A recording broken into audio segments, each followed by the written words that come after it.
প্রিয়া, তুমি যেটা বলছো সেটা কিন্তু ঠিক বলছো না, আর যেটা করছো সেটাও কিন্তু ঠিক করছো না। তুমি মাকে জিজ্ঞাসা করো, মাও বলবে তুমি কি ঠিক করছো, তুমি কি ভুল করছো। মা আপনি বলুন, ও যেটা করছে সেটা কি ঠিক করছে? হ্যাঁ, রিয়া যেটা বলছে সেটা ঠিকই বলছে, আর যেটা করছে সেটা ঠিকই করছে। তুমি কি, তুমি নিজে দুটোর বেশি কথা শোনার তো প্রয়োজন মনে করো না। আর রিয়া রিয়া কি করছো? ও তোমার থেকে বয়সে বড় হয়, ওকে দিদি বলে ডাকো, কিছুই তো শেখোনি। মা ভাইকে সামলাকে দেবার কিন্তু দুটো মেরেই দেবো। আমি যদি আসি না, দুজনকেই ধরে বেরাবো কিন্তু। ও তো তোর ছোট ভাই হয়, একটু বুঝিয়েও তো বলতে পারিস। আরে ও তো তোর দিদি হয়, দিদির পিছনে যাচ্ছিস না তুই? কি বৌমা, খাবে না নাকি? আমাদের তো কখন থেকে খিদে পেয়েছে, তোমার জন্য তো ওয়েট করছি। না মা, আমি খাবো না, আমি আপনাদেরকে পেরে দিচ্ছি।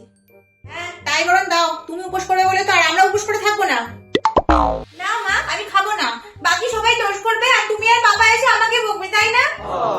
ঠিক আছে, অত রাগ করতে হবে না, ও তো ছোট ভাই হয় নাকি। চল, তোর পছন্দের খাবার বানিয়েছি, চিকেন বানিয়েছি, চল খাবি চল। তুই না খেলে কিন্তু বাবাও খাবে না। আয় মা, চল চল চল।